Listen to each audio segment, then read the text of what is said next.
the far side around the 8-yard line to Hester.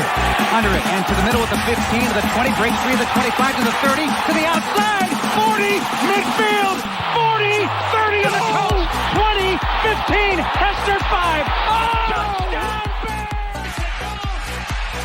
For the third time in 6 seasons, it's one goal achieved. The Chicago Blackhawks win the Stanley Cup. A little bouncer slowly toward Bryant. He will glove it to Rizzo.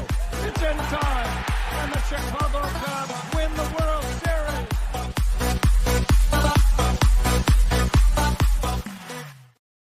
What up, what up, what up? Welcome, Shawn and Maya in the morning on this Hump Day edition.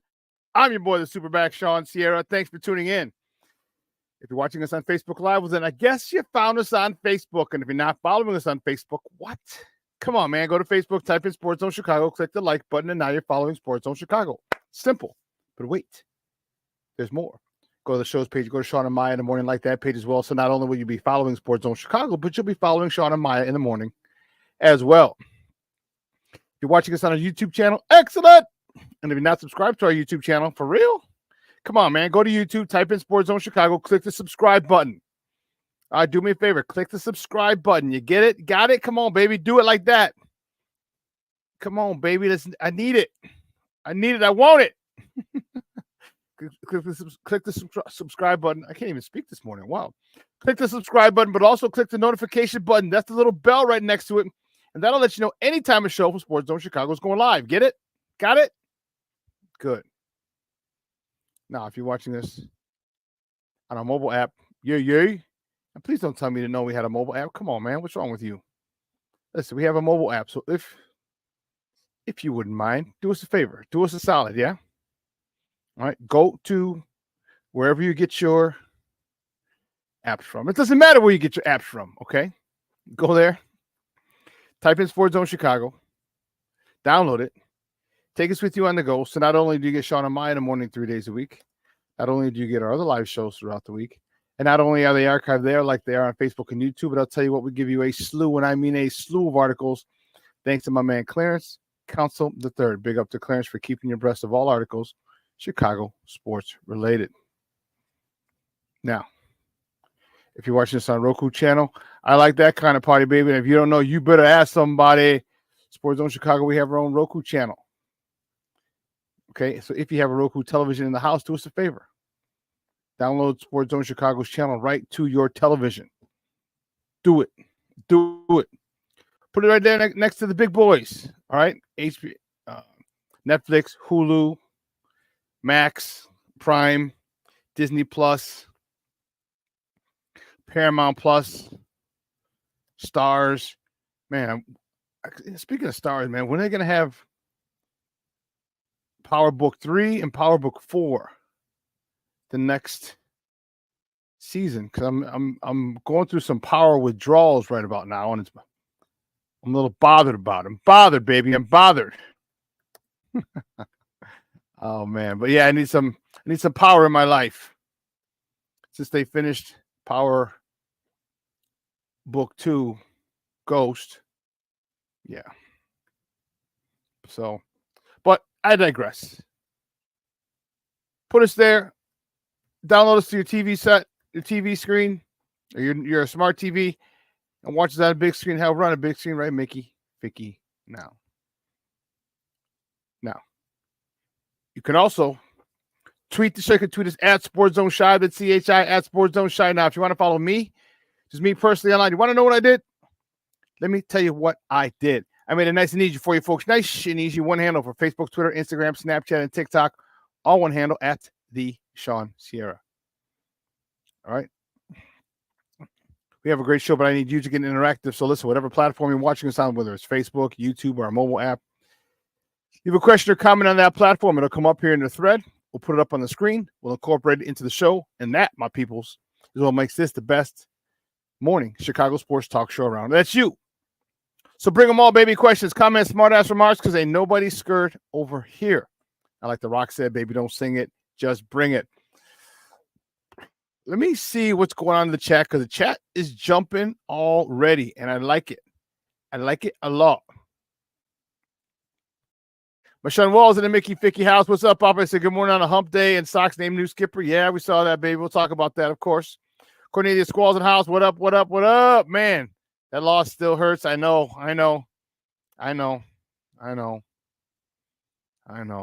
Levette Lee says, happy hump day, y'all. Levette, thanks for tuning in, mommy. I appreciate it. Thank you so much. Man, Armando Emeterio Lara Jr., he's in the house. What's up, Papa? Thank you so much for tuning in. Plank's checking in. Good morning, Plankster. He says, good morning, Sports Owner Shawn. Bear down. Bear the freak down, baby. I like it. I like that kind of party. Yes. Hey, I might get the same TV you got on Sunday. Do it. It's worth it. It's worth it. Hisense is called Hisense. Hisense. That was the brand. And the guy, and when I was talking to the guy, he said that's mid-tier. He goes, it's not like Sony or Samsung. Those are the upper tier, and they're a lot more expensive. So, but he said Vizio and Hisense, that's the middle tier, and they're pretty good. I was like, all right, cool, man, cool. What? Don't do it. What are you doing? What do you mean? You're killing me, Smalls. You're killing me. You're killing me.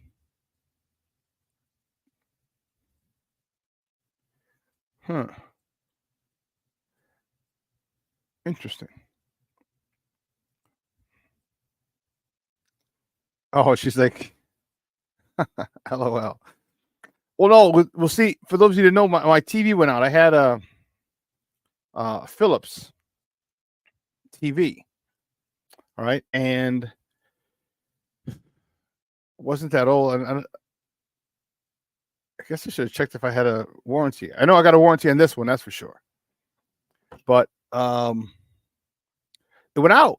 It went out Sunday. And man, that was a son of a gun. It went out. Luckily, the game was at 3. I got up around noon, and TV wasn't on. The thing is, you can hear the audio, but there was no picture. I was like, what the fudge crackers? So I tried, and it's like, man, there's nothing else to do, but I got to go get another TV. So I went to go get another TV at Walmart because I'd seen some decent ones at Walmart. And it took a little bit. And I couldn't put it in my truck. It was too wide. It's going to hatchback. So I had to take it out of the box, put it in by itself or without the box. Took out it. I get home. It wasn't very difficult to set up. Just a couple of HDMI cords, set a cable, and then the source. I mean the power source. So just plug in 2 things for all intents and purposes. And the screen was cracked. So I had to unplug all those 2 plugs and fit it back into my truck because I didn't take the stand off. I was like, no, I'm not. I had to put it back in my truck, drove back to Walmart. I had to get help. So I pulled up right next to it, put it in it's like a designated area between the doors. I left my hazards on. I went inside to the customer service, waited about 10 minutes in line. She's like, oh, you got to go get the TV. I was like, I need help. So sure enough, they got some people to help me. I got a new one, same TV. Then I went back and set it up, and I missed about the first 2 series, the Bears and the Commanders' first series. I missed. But man, that was crazy, crazy, crazy. My goodness. So, yeah. Yeah, it does. I don't know how long the warranty was, though, Shawn. I don't. And that was my problem. That's my fault. Bad move on my part, not knowing how long the warranty was, and also not getting buy an extra warranty because I bought it's a 4-year warranty for this TV. But let me tell you something. What size TVs do you guys have? because I had a 65-inch. And then I said, you know what, bump it. The 75-inch was only $50, $60 more. I'm like, bump it. So I got the 75-inch. Dude, I feel like I'm in a goddamn huddle. That thing is huge. And I don't sit close to the TV like I'm on the other side of the room or halfway across the room in the living room, and I still feel like I'm in the huddle. I felt like saying, Caleb, on one. Dude, that was crazy. What size TVs do you guys have? King Booker World checking in. He says, salute, chat and Shawn. What's up, King Booker World? But Shawn said, I have a 40-inch TV in my bedroom. Yeah, 40 is good for a bedroom. That's good. Depending how long or the distance, it is from your bed. But 40 is a good size for a TV for a bedroom. What other size? What other? Or who else? What size do you got? What size TV do you have in your guys in the living room for you guys? The main TV that you watch. Because I'm telling you, man, that 75-inch ain't no joke, man. Whew. And it's HD too. Like, man, you can see the makeup. I can see the makeup on the newscasters. Like, damn. King Booker Will says, I'm broke, so I have a 32-inch. When I get rich, I'm going to get a size TV called The Wall. The Wall. Hey, bro, listen. They are very, very, very inexpensive at Walmart. And like I said, they have Samsung and Sony. They don't sell Sony. They have Samsung, which is the top of the line. Samsung and Sony are the top of the line. But the mid-tier, like Vizio and Hisense, those are good.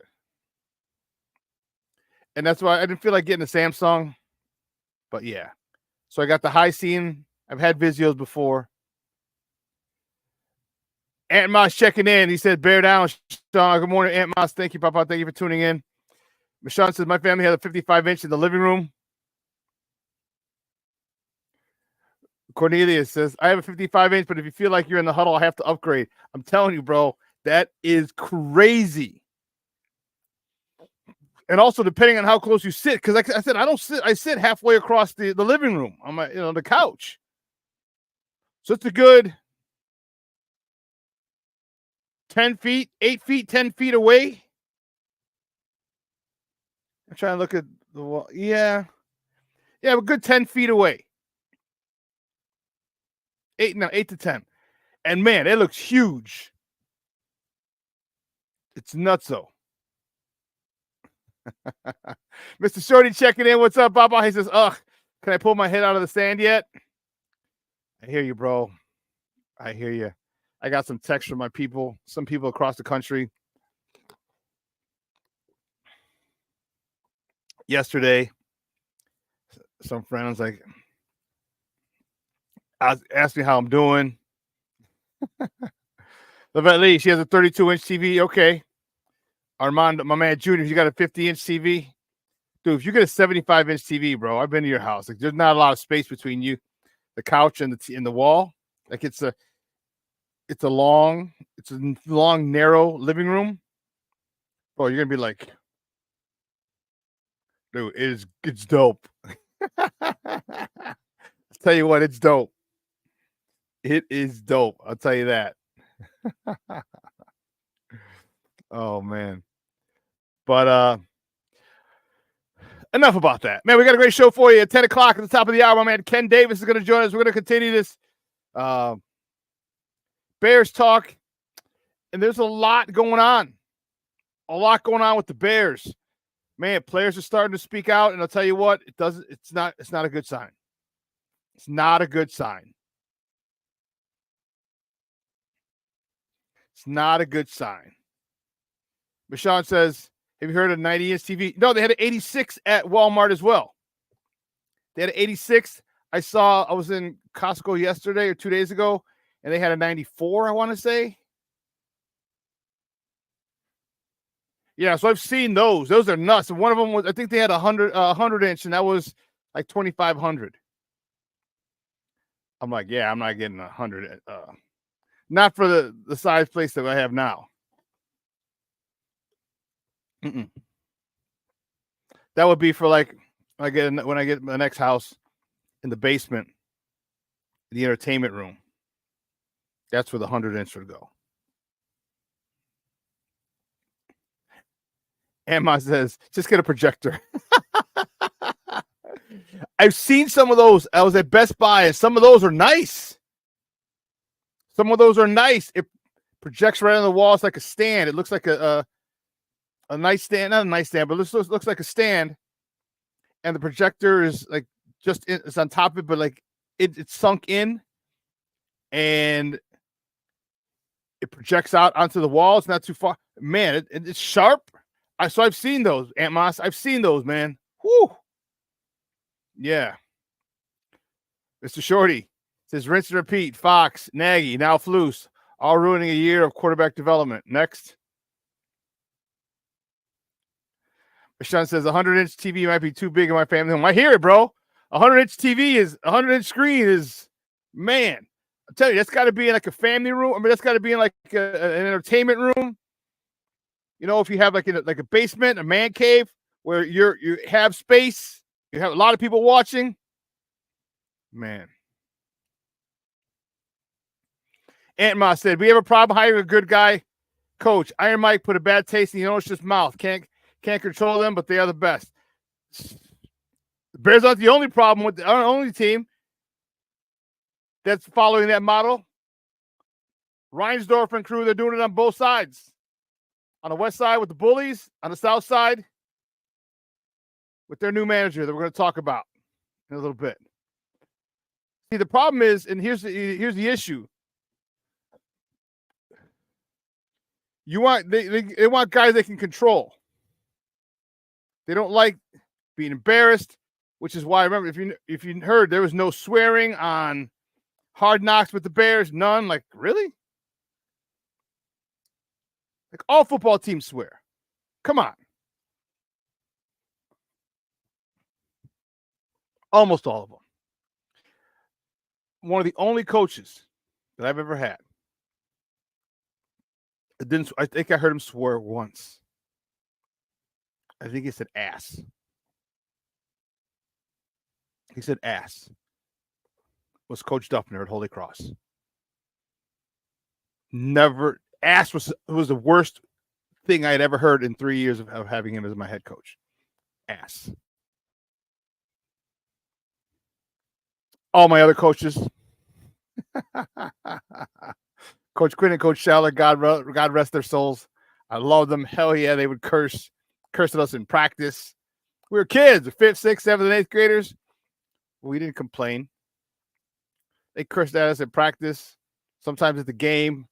Parents are still there. They didn't care. Because you know what? They're building men. And most of us are successful men because of the coaching we had and that extra father figure. But I digress. Coach Angston, whew, yes. Coach Angston in the weight room, practice at St. Rita. Oh, my goodness. Yeah. So they want people they can control. And that seems to be a problem.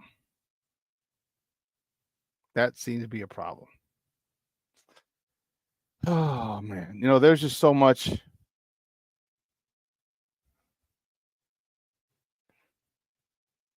Okay. We'll do that.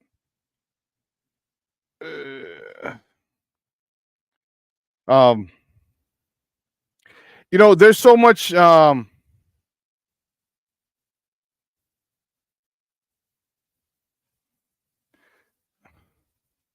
sorry.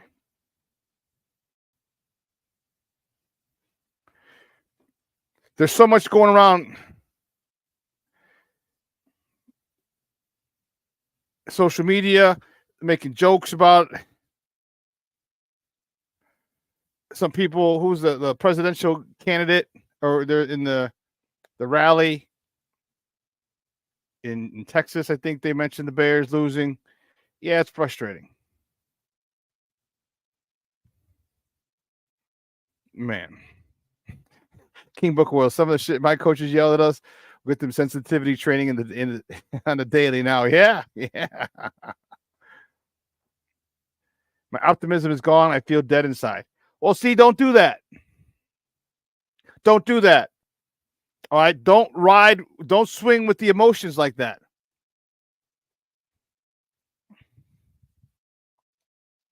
All right, we just came off a 3-game. We had a 3-game win streak. All right, let's not forget that. It's difficult to do in the NFL. And it doesn't matter who the teams were. Okay, if they're strong or not. Any given Sunday. 3 weeks in a row is good. Don't be that fan. They had one bad game, and it's a bad game. It's a bad loss. There's no way to sugarcoat it, no way to go around it, and I'm not going to. They didn't forget how to play football. They didn't forget how to coach football. They didn't forget how to call good plays. They had a bad day at the office.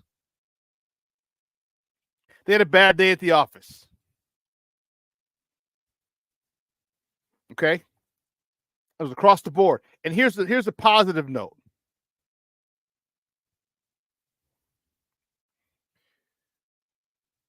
Shorty says, sorry, Shawn, but the bottom line is we have the worst coach in the division and one of the worst in the league. I think I could agree with you there. I don't know about the league, but he might have one of the worst head coaches in the division. Campbell got his guys going crazy. LaFleur, great play caller. They're going to do something. And McDonald, or Kevin O'Connell, excuse me. But let me tell you something.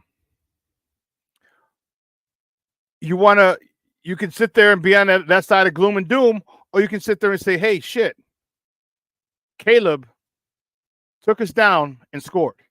When we needed to score in the fourth quarter, Caleb took us down and scored to give us the lead. Under a minute to go. When was the last time that happened? In the fourth quarter, we needed a touchdown. We went down, scored a touchdown, under a minute to go. If you look, Caleb has done a good job of leading scoring drives at the end of quarters, at the end of halves as well. Okay, we need a field goal, boom. 2 or 3 times he's done that. Kid's only played in 7 games?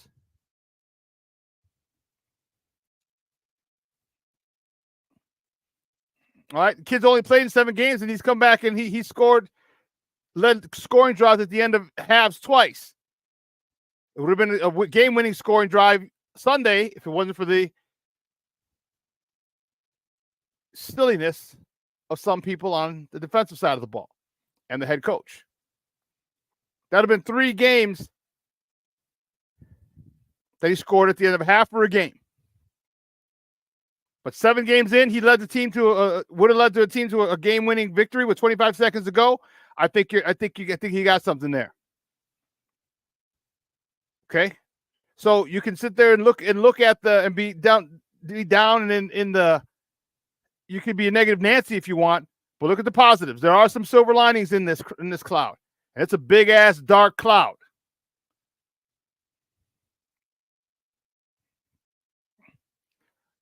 I hear you, but you have to don't see now. You're saying 3 road wins. Okay, I understand. But what was the situation his first year? Okay. Situation his second year. Okay. His first year, they tore the fence. Had a 14-game losing streak.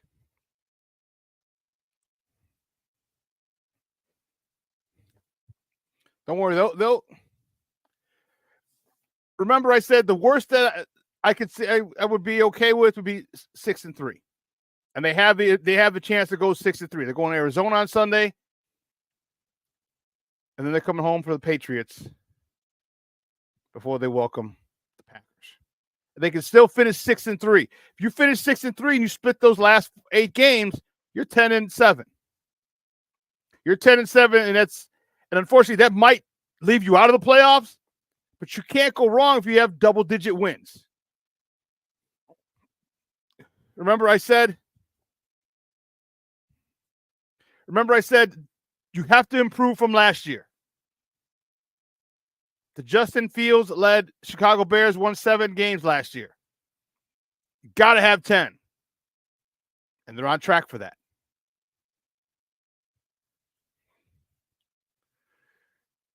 Yeah, Eberflus Folsey's under pressure. He's got to have a guy. Who's his guy? See, that's part of the issue. Who's your guy? Who's the next up-and-coming guy in your team? Like even your defensive coordinator. Like Eric Washington, get in his ear. You've been a defensive coordinator before. You know you've been in situations like this, and now the pressure's not on you. You know how easy it is to make the right call when the pressure's not on you? You know how easy it is? We all been in that situation. We've all been in situations where we had a superior above us, and we know what the right thing to do is, and they made the right call or they didn't make the right call. And like if they didn't make the right call, you're like, I would have done it different. How can you not see that? How can you not see that? We've all had that situation, right? Now I sound like Coach Eberflus, right? Right? We've all been in that situation. So Eric Washington has got to, and maybe he is, and maybe Eberflus isn't listening. I don't know. But you got to have a guy say, hey, Coach, here's what you do. Coach, do this. Coach, time out. Coach, time out. We're not ready. Coach, Stevenson's over there jagging around. Time out. Call time out, Coach. You got to have that leeway. He's got to have somebody he trusts. Who's that guy? Is it Washington? I don't know. I would hope it would be.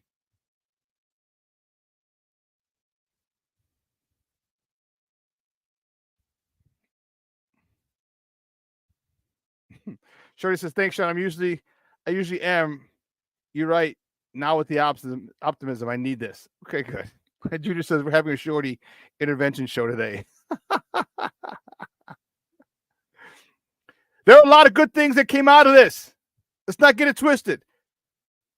Don't let the fact that they lost cloud it. Don't let it.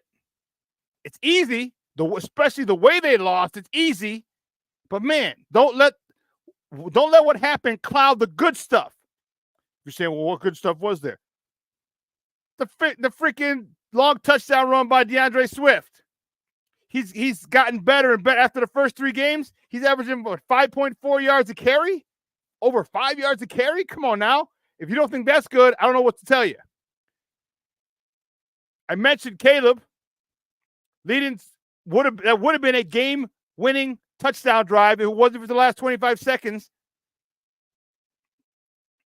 So whenever there's pressure on, at the end of half, at the end of games, it seems like Caleb doesn't think as much. It seems like Caleb is in his element. It seems like Caleb is more comfortable in those situations. Having a quarterback comfortable in those at the end of game, end of half, and end of game situations is a huge, huge advantage. Huge.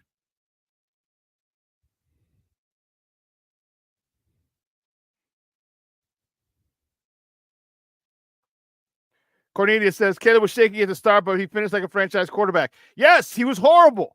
He had like 30-something yards in the third quarter, 30-something passing yards, and he ended up throwing for over 100 yards in the fourth quarter. That's what we want. Isn't that what people bitch and moan about? We don't have a quarterback. We don't have a game. We don't have a franchise quarterback. We don't have this. We don't have a guy who can take us back and lead us to victory. We don't have that. We don't have. Oh, Justice numbers in the fourth quarter were crap. This is everyone's complaining about everything about the fourth quarter. Now you get a guy who takes you down to win, and you overlook it because the team lost. The defense screwed up.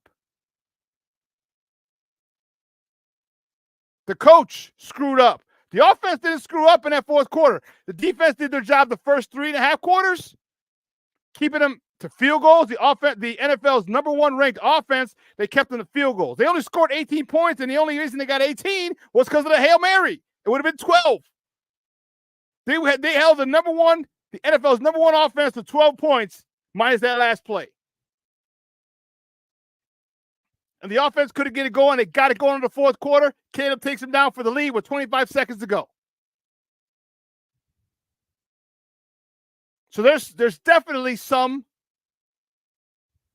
positives, some really strong positives.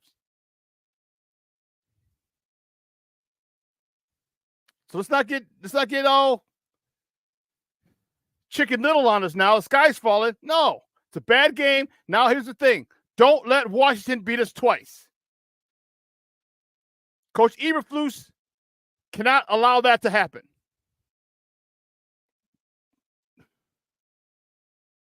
And it's consistent with what some of the people said. And I'll tell you about the issue I'm having afterwards. But you know what? We got to take a quick break, and on the other side of the break, we got to go to our first segment. You know how we do, top of the morning topic. We got to do that. All right, so don't go anywhere, folks. Keep it locked right here. Shawn and Maya in the morning on Sports Zone Chicago.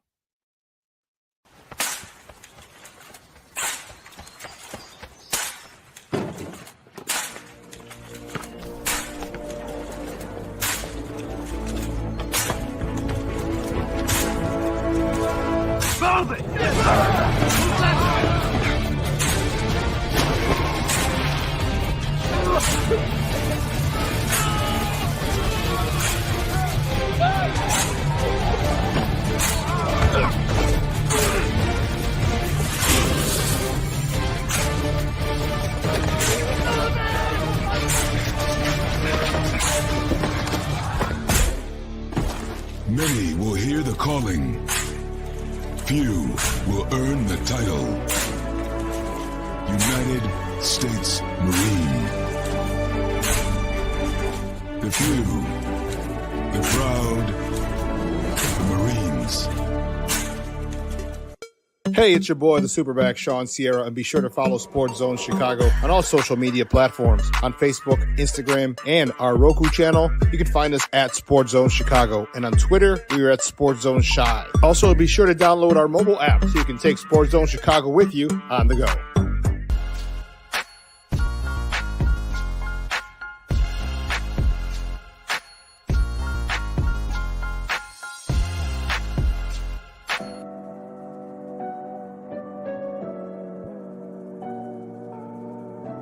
How do you take care of your mind health? For my mental health, I meditate in the mornings. I have my dogs. They're the best. I just find ways that help me just relax. Finding things that make me happy, like being close to my family. I meditate a lot and read books. I have hobbies outside of the game.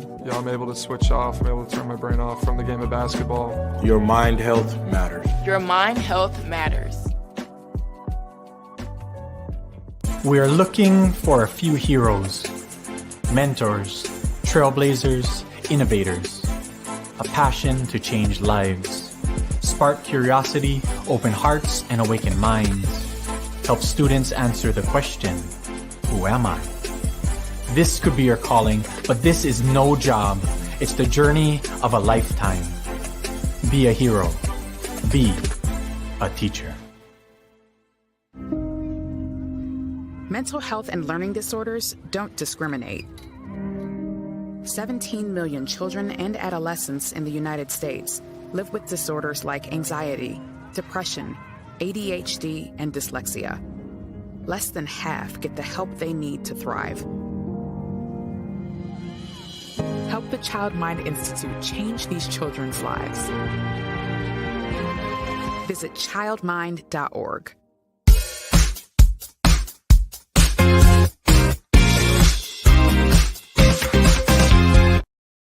Quarter and right at the end here. To Swift. Look at Swift. Take it to the Washington side of the 50.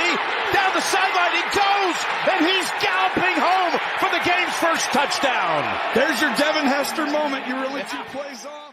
Who had a little struggle earlier, but I want you to watch the left tackle, Magaji, right here. He's going to pull outside and go and get the corner safety and take out with his legs. Shin, the other safety. That was outstanding and couldn't have come at a better time for Chicago fans. Washington now, fans are a little bit like, come on, we've been dominating this game. You know, we were talking to Shane Waldron, their offensive coordinator, and spent a lot of time in Seattle. Knew he was going to go against the guy he saw all the time, Bobby Wagner, back in the day in practice when they were on opposite ends on the Seahawks. Shawn and Maya in the morning on Sports Zone Chicago. Those clips courtesy of CBS. And you know what? Let me tell you something. As rough a game as Kieran Amagaji had, that was a huge, huge, huge block. That was a huge block. You know? Because he got two guys, and it was awesome. He actually leg whipped a guy. It's legal, but he didn't do it on purpose. So he hit one of the safeties, and as he goes down to get him, he goes down, he flies over, his legs fly back, and here comes the other safety right into his legs. And you saw the dude flipping as DeAndre Swift was running down the sideline. He knocked out two birds with one block.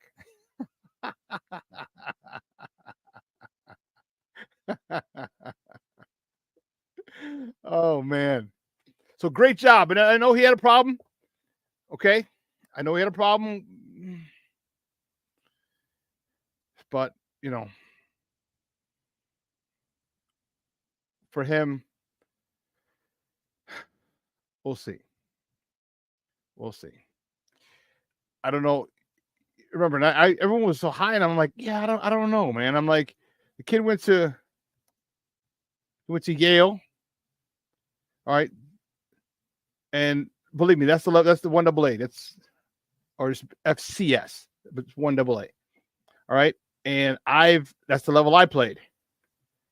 And my only two losses, my first 3 years with Coach Duffner. Remember, my first 3 years at Holy Cross, we had 30 wins, 2 losses, and 1 tie. Okay. My only 2 losses were my freshman and sophomore year, the Army, a 1A school. And let me tell you, the difference of athlete, and Army's not even a big program. The difference in size of athlete from 1A to 1AA is night and day.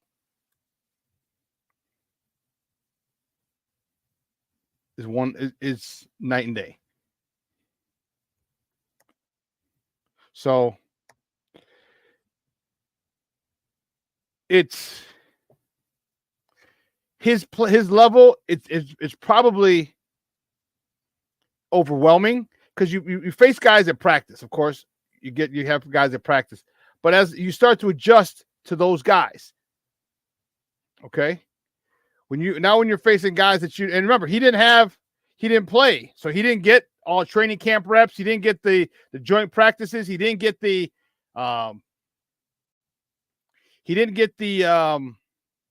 preseason games in, nothing. So he's coming in, and they don't practice hard, not during the season. So hopefully he gets better, but you could definitely see the difference and the problems that he's going to have initially. But I digress. Guys, let's get to it, guys. You know how we do the first segment of every show. It's called Top of the Morning. It won't come just when you want it.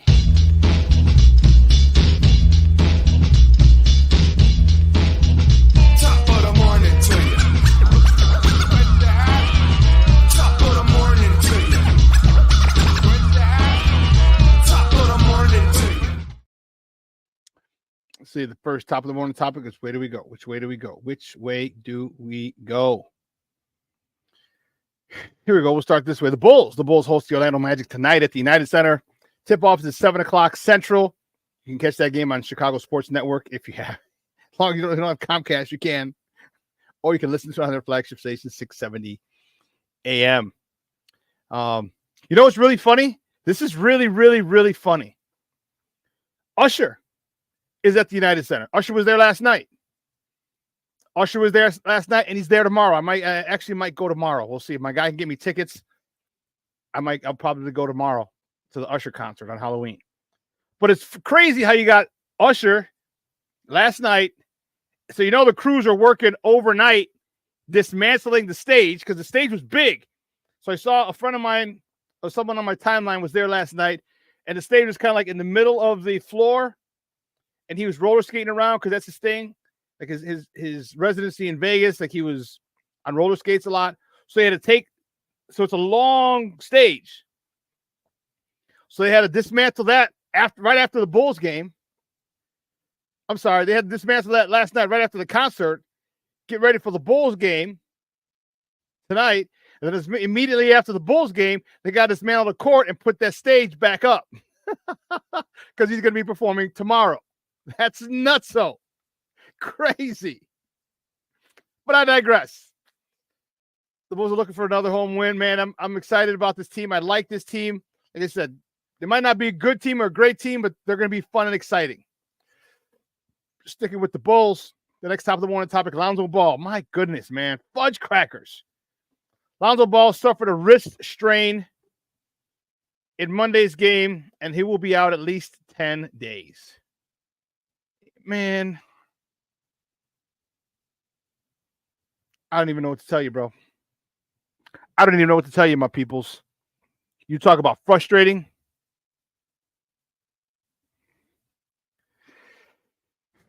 And Billy Donovan just started playing him and Giddey at the same time. He had a big win the other night in Memphis. And then he's out. The next top of the morning topic, the Blackhawks travel to the left coast. Travel to San Jose for a matchup with the San Jose Sharks. Puck drop tomorrow is at 9:03 Central Time. Remember, it's late because we're on the West Coast. It's 7 o'clock there. It's 9 o'clock over here. You can catch that game on Chicago Sports Network if you have it, or you can listen to it on their flagship station, 7:20 a.m. You know, one of the things that shish kebab. So here's what I was hearing. Okay?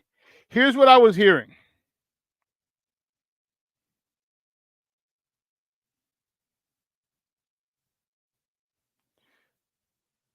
Hold on. Where are you at? There we go. So, according to our guy Lawrence Holmes, here's what you're going to see on here's what he is hearing on the app. Now they're holding off the app until they get a deal. They're trying to get a deal with Comcast. They just got a deal with Tubo, but they want it with Comcast. According to Lawrence, he said it should be available before Thanksgiving. So we have a month, 30, a little less than a month. So it's going to be $19.99 per month per team. Bulls, Sox, Blackhawks. $60. But wait. Or to be $30 a month for all three.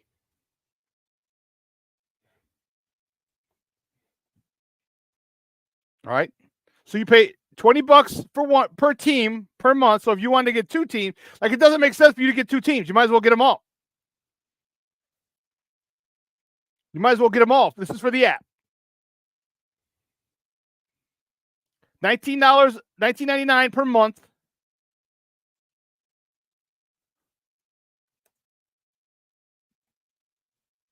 For one team.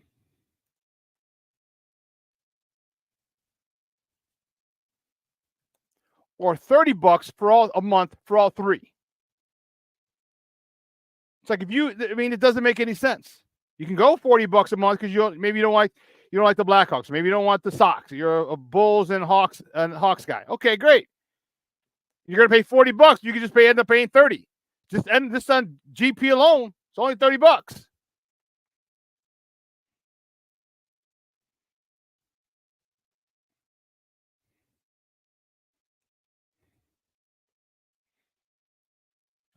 It's crazy.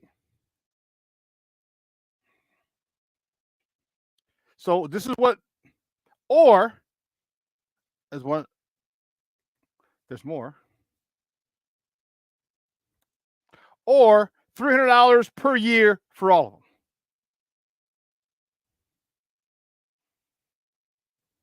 And you're thinking, okay.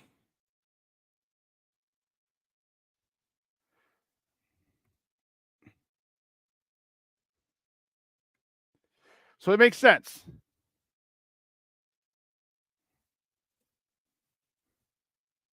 Or I'm trying to get this up so you guys can see it.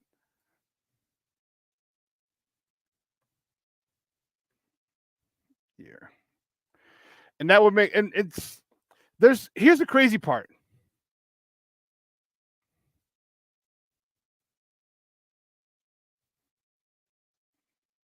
This is why I have a problem with Reinsdorf. There's a lot of teams that have this shit for free. You talk about making money.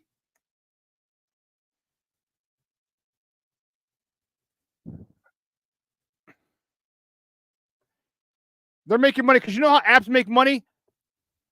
Apps make money off of commercials, just like TV and podcast, off of commercials, sponsors.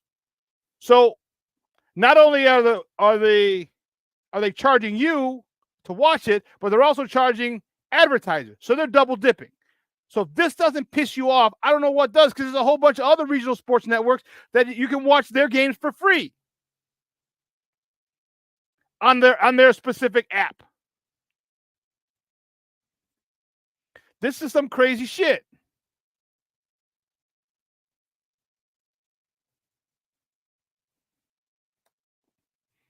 That's some that's some bullshit. All right, and then people wonder why the common folk is mad at the rich folk. See, there's Chicago Sports Network app prices, $19.99 a month per team.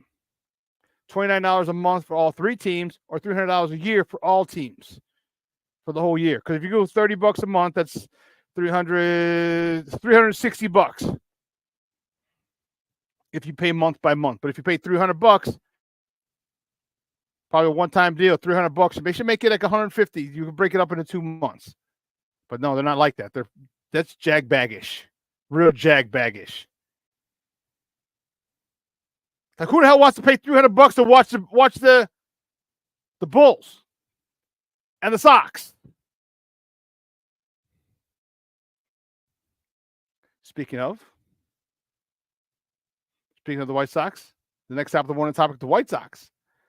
According to Jeff Passan and Scott Merkin, 2 big boys in the industry, the White Sox are scheduled to hire Will Venable as their next manager. Announcement can't be official because the World Series is going on and no baseball news can supersede the World Series until it's over. Not that this news it's going to rock the baseball world or anything, but that's just a Major League Baseball rule. Some people are happy. He was a bench coach with the Cubs recently. He was with the Rangers last year. Some people like it. Some people don't. I don't know a lot about him to make a decision one way or the other. I got to go do some more research on him, because this came across last night, like 10 o'clock, 10:15.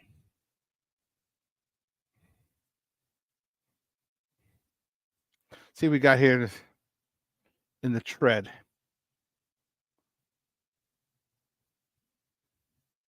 DC, Derek Carter checking in. What's up, Papa? How are you? Thank you for tuning in.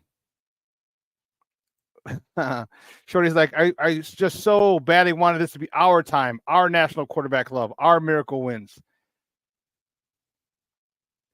But see, to have a miracle win, you gotta have the ability to score late to win, and we did. So, do you honestly think? Sit back, relax, take your feelings out of it. Do you honestly think that our defense is going to give up late scores with under a minute to go again? Do you think that's going to happen to our defense again?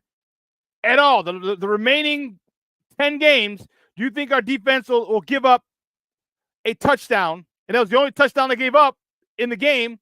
Do you think they're going to give up a touchdown under a minute to go, with less than a minute to go when that drive starts? Do you think they're going to do that? I don't.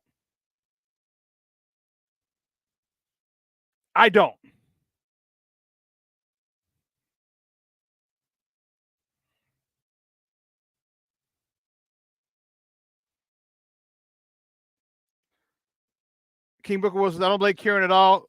Coaching has to help the Rook on that line. Yeah, I agree. DC says, I'm at the point It doesn't matter what the Bears do. We need to change the head coach. Am I overreacting? Yeah. But you know what? No. Let me say this. No. You're not overreacting. Let me take that back. You're not overreacting, DC.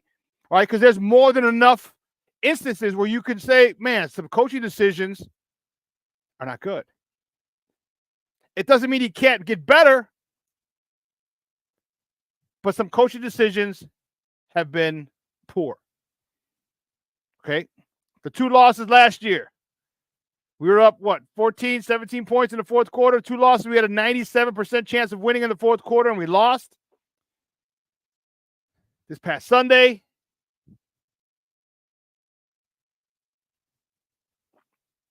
his lack of awareness, lack of use of timeouts. There's room. You're not overreacting, DC. No. But up until Sunday, he hadn't lost that locker room. I don't say he's lost it. I say he's losing it. And like I told you before, a lot's going to happen. A lot is going to be seen about how this team responds to Coach Eberflus, especially with the Tyreek Stevenson situation. You know, in his presser, here's the issue. Here's the issue most people have. Here's the issue that most people have. You see people taking accountability. You saw Kramer saying it was my fault. I screwed up the handoff. It bounced. I didn't get it. Okay. You see other people saying, hey, I missed my block. Caleb, hey, I got to get better. I missed a couple people that I usually don't miss. You see all these people taking accountability of the stuff that they did wrong, and they should. They did do wrong. They take accountability. What does Eberflus do? He doesn't take accountability. It's okay to say, you know what? We probably shouldn't have run that play to Kramer. Probably should have called a timeout and set up the defense to guard against the sidelines to give him that extra 15 yards. Looking at, I'll probably do that. It'll probably change. Take accountability. Isn't that your hits principle? I mean, you have your team doing it, but you're not. And to me, that's the problem. And there's a couple of people who are coming up, are popping off at the mouth now after this loss. Well, remember, that 14-game losing streak, nothing negative came out of Hallis Hall. That was, tighter than a whale's blowhole. Nothing was getting out. No negative talk, no bad talk, nothing. But now, we got a couple people saying, things that make you go, But listen, let's take a quick break. On the other side of the break, we're going to welcome my mans in them, Ken Davis, on the other side of the break. So don't go anywhere, folks. Keep it locked right here. Shawn and Maya in the morning on Sports Zone Chicago. Hey, it's your boy, the SuperBack, Shawn Sierra, and be sure to follow Sports Zone Chicago on all social media platforms, on Facebook, Instagram, and our Roku channel. You can find us at Sports Zone Chicago, and on Twitter, we are at Sports Zone Shy. Also, be sure to download our mobile app so you can take Sports Zone Chicago with you on the go. Time out. How are you feeling right now? Happy? Excited? Angry? Overwhelmed? One of the best things you can do for your mind health is to name what you're feeling. It can sharpen your awareness and help you talk about your feelings with someone you trust. Here are 3 questions to ask yourself. Where are your thoughts right now? In the past, the present, the future? Do you notice any sensations in your body? Is your heart beating fast? Is there a flutter in your stomach? Or are you fully relaxed? What do you need right now? Time with others? Time to yourself? Remember, there's power in this awareness. So find ways to identify what you're feeling today.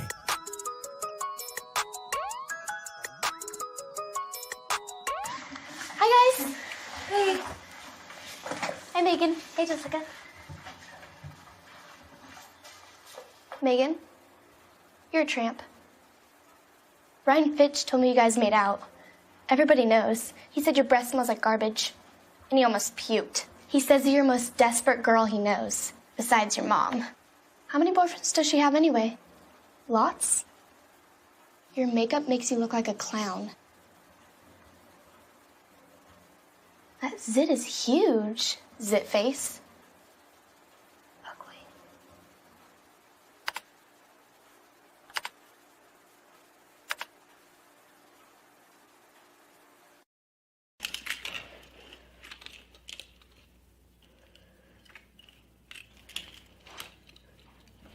Hey, bud, what you doing? I'm playing with cars.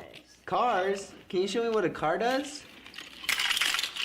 Whoa, whoa, whoa, whoa, whoa. Hold on a second. First of all, this is a school zone. So you need to put down your cell phone, stop texting, and let's get to driving. Now you're coming up to a stop sign, right? You need to slow down and stop before you hit that Y line. I want you to look left, right, left. You don't want to get hit by a car going on your left, and to your right to make sure you don't get sideswiped by a guy coming from your right. You're coming, and you see a crosswalk. You better slow your horses down, because the #1 rule of driving is always yield to pedestrians. Now stop, pull over, and you are done driving. Gosh, what do they teach you kids in school nowadays?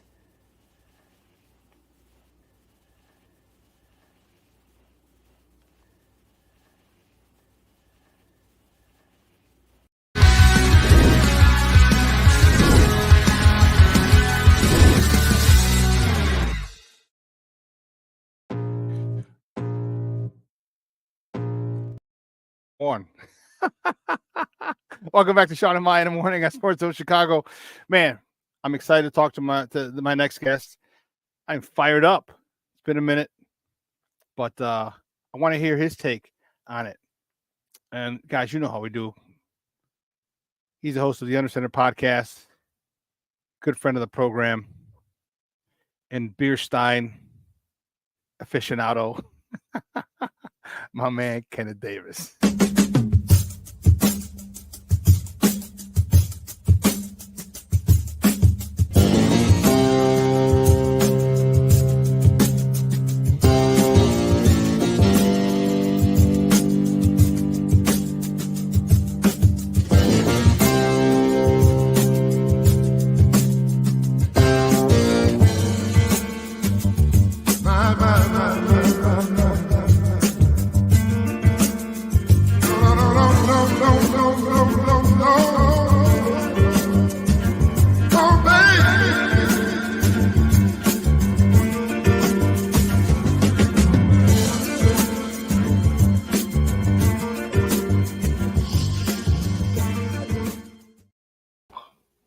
What's up, Ken?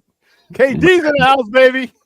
There'll be a lot more player shit going on if we listen to music like that regularly compared to what's out nowadays. I'm telling you, man, I'm doing well. Everybody? I'm doing well, bro. I'm doing well. Man, let's get right to it, man. You know, that was a tough one. A lot of people are talking about it, so let's get through it so we can move forward. I don't know about that, Shorty. You brought the wrong brother on this. You know what? I'm gonna be positive for the most part, to a degree. I'll be positive. Yeah. Well, there's a lot going on, man. And where do we start? Which way do we just spin the wheel and pick one? We'll start with Tyreek Stevenson. That's a low-hanging fruit. Well, there's a lot of low-hanging fruit, but let's talk with Tyreek Stevenson. Your thoughts on the whole situation where he's jawing, gets a personal foul earlier in the game for poking a dude in the face mask. It threw the face mask in his face. All right, then he's on the side. I saw on Twitter yesterday that before the play, he's getting water and a fan. I don't know if it had to be someone on the sideline, and they're like, "Man," he goes, "This is our house," and he's yapping back and forth. He's like, and Tyreek's like, "Well," he goes, "Bet your mortgage on it. Bet your mortgage payment." And the guy's like, "Oh, I bet." So they dap up. He's like, "Oh, you go," and he pointed at somebody. He goes, "You got this, right?" And then he's over there yapping at fans, Bears fans or Commander fans, doesn't matter. As the play is going on, your thought on it, on the whole Tyreek Stevenson situation. There to a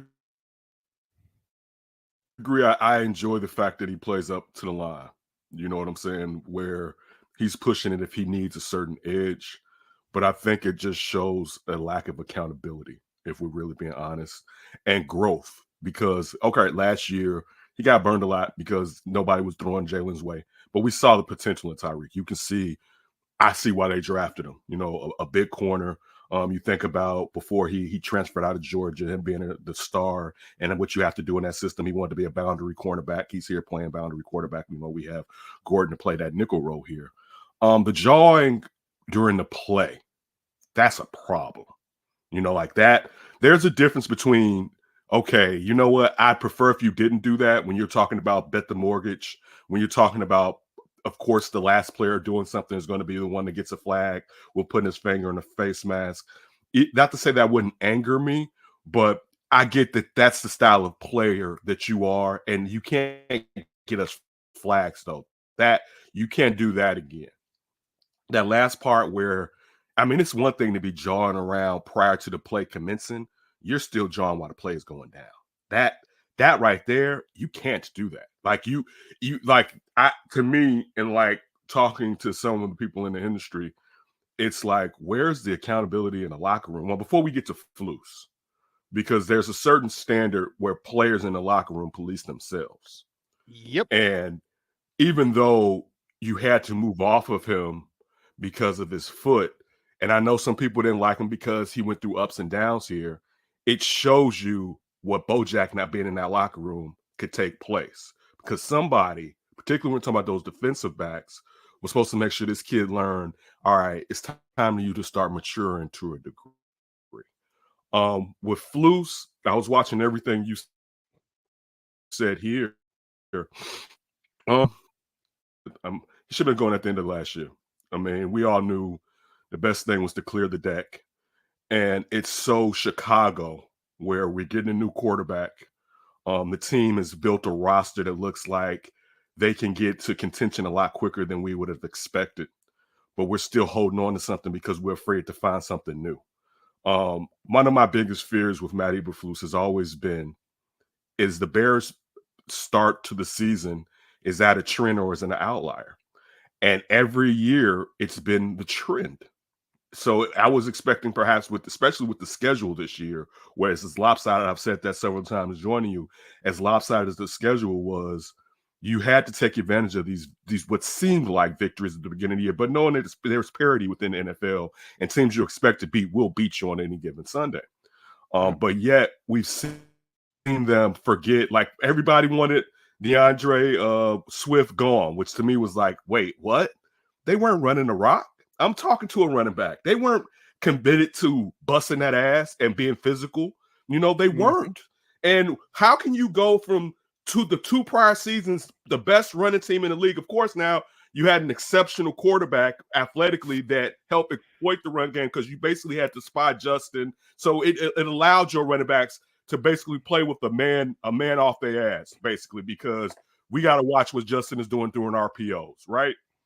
But still, it's one thing about this offensive line that we do know. Pass blocking is a question.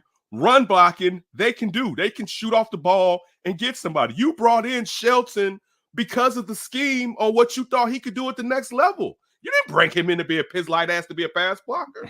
So for me, and it's the thing where Flus kind of gets away with this. You said you were going to be a CEO in both sides. Regardless, you decide when you're going to go for it. You decide to be like, nah, I don't like that play. I'm talking about things that happen on the offensive side of the ball, right? It still comes down to you regardless who the coordinator is, because he has to go through you if you like it or if you don't like it. But because of last year, the defense plays so well because he's an excellent defensive coordinator. Let's not take that away from him. He can call and feel what they need defensively. He can do that, right? But as far as the CEO, no. And it's also like players know, just to be honest. Like they know. It's not as secretive or whatever. There's questions to say that. You know, I've heard there's questions. Let me ask you this. Let me ask you this question. This isn't even from this week. Go ahead. Let me ask you this question. Is this too much on his plate then? Is it too much being a head coach, being a defensive coordinator, is it too much for him to handle? No. Let's go to answer your question. Being a head coach is too much. So I don't know if you're leading to where you're saying, well, let's take defensive coaching away from him and things are going to be fine. No, they did. This was wait, you said you can cook. right? It's like, all right, you run in the restaurant, you run in the front of the house, right? But you were a great chef. The chef is stinking up the place back there, right? Doing all kinds of foul stuff that got him fired, right? And you can cook. That we need to make this money go back there and cook, and you cook the way you're supposed to. I'm not going to say go run the front of the house again. Like I'm because running the front of the house was a problem for you, right? So, but he never got a chance to be just a head coach. Year one, you tore down the defense, so he had. I mean, there's really nothing. Last year was all right. Your defense, you still in the middle of a 14-game losing streak because your defense was finding each other. You had a good end of the season.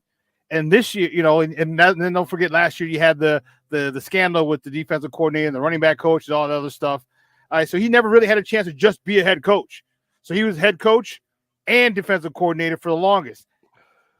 Do you think it would be okay if he was given that just position as head coach? Can Kyle Shanahan basically do that? Like, think about guys who are head coaches but still Andy Reid. Right? Andy Reid. How much of that? I don't think they don't even acknowledge Nagy as the offensive coordinator. He's told and he implements what Andy wants, right? Mm-hmm. So we're still saying, and okay, even going with that, Shawn, how good was the defense when he was the head coach? The defense before the defense coordinator last year wasn't playing lights out like they were when he became the DC. He wasn't even getting his defensive coordinator to do what he would have done as DC. So it gets to a point where, and here we get too close to something, we don't want to let it. I'm not saying he's not a good person. You know, that's not what I'm saying. Mm-hmm. No, I agree. All of us have been in situations where, man, this may be a little bit too much for me. I've definitely been just the wave over me at a job with frustration. And I didn't know how to get up out of it. Right. The thing is this, how long has he done something for you to make you think I want to continue to go down this road? So and I don't think there's been enough equity built in for me to say we need him. I don't believe that, you know, and it's hopefully, and I'm not saying that anything's going to happen, but hopefully Ryan Poles is honest with himself on two things. It's time for me to probably move off of my HC, and definitely it's time for us to move off of however the hell we scout no lineman, but that's a discussion for a different day. But as far as the HC, and he should have done it at the end of the year. Let's also not act like this wasn't some old Charlie Casserly or whoever. Flus got interviewed before Poles got interviewed. This wasn't Joe. I knew this guy, and one day I looked at him, I was like, me and you together one day, dog. It's time to bring in someone who I would prefer them being an offensive minded head coach. But if they're a great defensive head coach and they can find an offensive a coordinator, great. I just haven't seen it from Flus outside of being a defensive coordinator. And so you're telling me to put him back in something that he hasn't done well when we found out what he can do. Like, I know what you can do. I don't need to experiment with, can you do X again, because you couldn't do X. And to be honest with you, Shawn, we're not asking a lot from him. One, there's always going to be a problem, particularly with defensive coordinators with clock management, because they don't really have to do that. And he's shown those issues. I'm not even going to bludgeon him with that, because we've had it. Lovey, we had the same stuff with Lovey. And again, particularly when you're talking about DCs taking over as HCs. But the thing is this. The offense, he still decides if they're going or not. He still decides if this is the thing. I did not play professional sports. There are a lot of gentlemen in here that played sports at some level. All right. I remember when I first got into football, I was in the running back line, and they was like, nah, you can go play edge and some DT. But then one day at practice, they said, Ken, we want you to run the ball. I'm like, hell yeah. I've been waiting for this. I run off the guard between the tackle, right? The thing opens up like the Red Sea. Nobody wants any of this, Shawn. I'm running. You know what someone did? I don't even know who did it. They stuck their hand out and did this. Boop. Because guess what? I've been putting my hand down in a 3-point stance or a 4-point stance. You know what I haven't been doing? Like you saw people during the week, holding on to a damn football. You don't play game like you, Sean. You know this. You know this. Where it's like we about to do the fridge thing. No, we're not. There's a kid named Roshan Johnson back there. This is why we have his ass, right? Like if push comes to shove, put a tight end back there. But for you to be in this. And again, if you're using him as a fullback, cool. But now you're going full on fridge football out here, and you didn't say hell no. No, you're not good enough to do that. You know how nice you got to be like throw in the offensive lineman and give them. You got to be nice when you're doing it. You have to have a grind against Bill Walsh, and you want to get him back for the infliction that he did for you prior seasons following Bears history. It's just. These things where we want to be like, man, it's cool. It's not cool. So this is year one. None of us expected them to be contenders in year one, right? But the thing is, how it looks, they're gonna have to get another OC because if this doesn't go right, and then it's gonna be not just Caleb, but the whole entire offense learning from a new OC. Perhaps the defense would be the same because of the amount of money they put into those players, those linebackers, and into Sweat. So there probably would still remain in the 43, right? You're gonna have to find a coach who's willing to keep a 4-3. You're not gonna be like Sweat, stand up. You know what I'm saying? It wouldn't even make sense for you to do something like that, right? So, but still, now you didn't have to do this. You could have fumigated the house, cleaned out, like we cleaned out the whole house. But left that nasty couch over there because we comfortable with that cat. Granddad's love seat or the recliner, right? We left Granddad's recliner in there, and we know we should have threw Granddad's recliner out. And now the whole house is looking better. We painted. The decor is nice, but it's all thrown off because Granddad's love seat is still over there because we can't let go of Granddad's love seat. We let go of Granddad. It's time for the love seat to get the fuck out the house. And again, it's just the truth. Like it's like I don't get it. I'm just explain to me because I don't. We all want what's best for this team. Have you seen anything to tell you that he's a Super Bowl head coach during the time frame that he's been here as the Bears head coach, Shawn? The only thing that had me sticking up for him was the fact that he didn't lose the locker room during that 14-game losing streak, and now he's starting to lose that locker room. All right, now he's starting to lose that locker room, and that's where my allegiance shifts.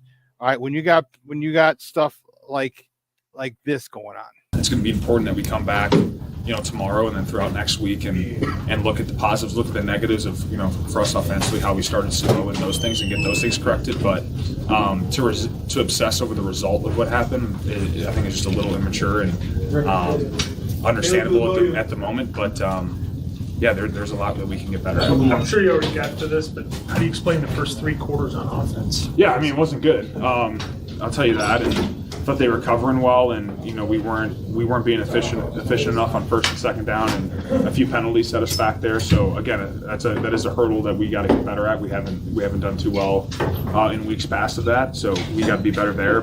But like I said, I still thought the response at the end of the game was really good, and that's the NFL. I think. Obviously we scored a lot of points the past couple of weeks, 30 plus or whatever it was, but I don't think that's the reality of the NFL week to week, and you're going to have games like this where you're going against good teams, and to see us battle back down a couple scores and take the lead with 20 seconds left or whatever it was, I think is a big positive.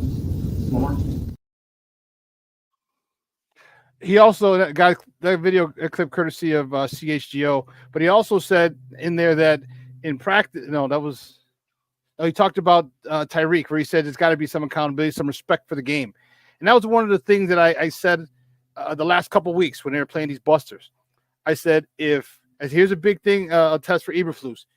If you give these teams the respect that they deserve, you'll blow them out. I said, if you don't give these buster teams the respect they deserve, they're going to stay in the game and they may beat you. I think that they didn't give this team the respect that they deserved. And I know Tyreek Stevenson didn't give the respect that this team deserved because he thought they'd won. What do you do as him? Is he benched for a quarter, a half, not dressed? Are you ready for the game? What would you do? Because you're the coach. 52 other guys are watching you. What's going to happen? Because other guys want to pop off too, want to act a fool. What do you do as a head coach? He's either benched or he's not dressing. and it would be a half. It starts at a half. It starts either he's not playing the first half or he's not dressing. Like, and again, to be honest, this is cutting off your nose to spite your face because you need him out there. You need him. He's an improving cornerback. And we see how athletically he's ridiculous. All right, like his innate skill. He got up over everybody. Yeah, like athletically he's ridiculous. So this isn't like just a F him, forget. But this is like everything that Flus has told us, and okay, I'll bring back that. Everything that Flus has told us is about how to bring this player along, basically, or these players along. Now, and it could be different. But remember last year, it was a situation where we can't bring in Jalen Carter because we're not ready to take on that type of player's personality. And I'm getting off of my Jalen Carter soapbox. But point being, a while I'm bringing it up is the fact that you said character was an issue. So why wasn't character an issue here? Is it because he was drafted lower, which it could be, or you felt like because you had Terrell Smith that you may have also had somebody else if it didn't work out, either or whatever. Regardless, there had to be a plan on. You knew from Georgia, and when he transferred, there were issues, right? There had to be a plan on when we get him in our house. How are we going to help this young man mature? Now, it's just his second year, and we're just now in the second quarter of his second year in the NFL. So there could be still bumps. This isn't to throw out the baby in the bathwater type of scenario, but you need to send a message to that locker room. You heard what DJ said after that. There needs to be a message sent like, cut this shit out. Like, y'all not that nice. Like, you haven't, on paper, y'all are sweet. But we're talking about wins and losses, dog, y'all are negative. If we look at the totality of this, I don't even have to go back through the third 3 years. Let's go back to last season. All right. Like, dude, you're not them just yet. And you're not even them in this division. I was on here and people telling me, man, forget the Vikings and all that. And I was like, the Vikings won 7 games last year. Y'all better act like they're not going to be without a quarterback and the best receiver. And look at what the Vikings are doing right now, right? All that Vikings ain't going to be shit. All right, we'll see, right? Like, dude, they're not that good and they need to be taken down. And I like what you just said when you said that they didn't have respect. Your rookie quarterback is facing a guy that I would have damn near drafted if I didn't think he was going to get hurt. The only thing that always takes Jaden Daniels that knocked him off of my board, I remember talking to somebody, a draft analyst last year, and I said, do you look at the fact that towards the end of the season prior to the Heisman season at LSU, he started improving and he took off last year. And of course, he had 2 great receivers last year at LSU. Do you look at that as a hindrance because you haven't had the amount of time where you could assess, for instance, where Caleb had kind of a down year, quote unquote, when you look at what his Heisman year was the year prior, but still you've had more of time to look at Caleb from what he did taking over starting Oklahoma compared to when out in Arizona, when Jaden's in Arizona. And he was like, no, I look at it as a plus. And the thing for me, and you've seen it this year with Jaden, is I've seen him get sandwiched 2 games in a row 3 games ago where I'm like, oh, and that's the only reason I've always been like, I would take Caleb over him because I don't know how long that kid's going to be able to play with that. I'm saying that because he's been nice. He's coming to the league and Jaden Daniels has been nice. If me and Shawn are playing basketball, right? And it's a guy, Shawn went to St. Rita, it's some guy from Fenwick or Mark Carmel that Shawn and this dude been going back at it for years, right? And Shawn like, it's a 2-man game. We're going to play him. I'm not going to show up and be on bullshit because I know it's Shawn's rival game. Let's do this, right? So you've seen the offense that the Commanders are playing. The Commanders are playing better than anyone thought they've been playing. Jaden Daniels serious numbers all year. So how can you expect that we just gonna walk into Washington and ain't gonna be a dog? And the dog, we're acting like it wasn't just 6 points. 6 or 7. I mean 6 or 5 points. You're acting like we're about 14. Like, look, if we still would have ripped Ty a new one, but if they up by double digits, it'd be like, damn man, you shouldn't have messed it up. And some people would have been like, you messed up my betting line, maybe, or something like that. But dog, the game was still at hand. Like, that's where it's like, what are we doing and who the fuck do y'all think y'all are while you're doing it? Again, I think the locker room is a good locker room. I think that there's something just not right. And it's like I'll tell you what it is. You could keep playing around if you want to, but it's going to get worse if you don't cut off this snake and you go into next year thinking we can remedy this with the same person running the team as far as the AC, in my opinion, Shawn. I'll tell you what it is. Let me ask you a question. This will probably surmise it. Why do you feel comfortable enough doing that? Because I'm going to ask you a question. Do you think anyone on the 85 Bears, anyone on the 2000 Ravens, anyone on the 86 Giants would have done that? You know what I mean? Because there'd have been serious. There literally would have been a fight. The fact that there's nobody in there that went up there and Olin Kreutz would have knocked the hell out of him. He even said it on the radio. He goes, "We all know what would happen if I was there." So that tells you what's going on in the locker room. That tells you what's going on in the locker room. That it's okay.